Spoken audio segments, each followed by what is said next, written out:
Good morning everyone. I am Anwesha from class 4th A. Today I am making a sprout salad. For this we need sprouted moong, red chana, onions, boiled potatoes, cucumbers, tomatoes, lemon juice, green chilies and fresh coriander leaves. I have already chopped everything, so let's start now.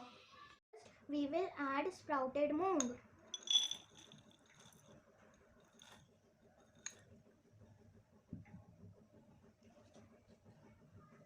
And then red chana.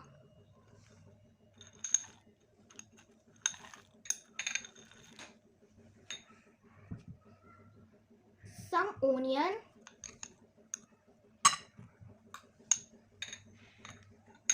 Boiled potato.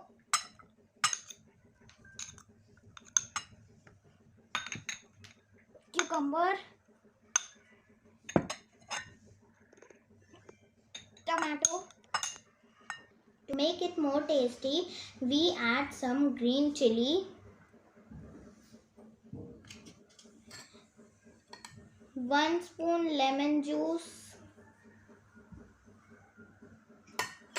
black salt according to taste, and a pinch of black pepper. Now mix it well. And then garnish it with fresh green coriander leaves. Now our sprout salad is ready. Thank you.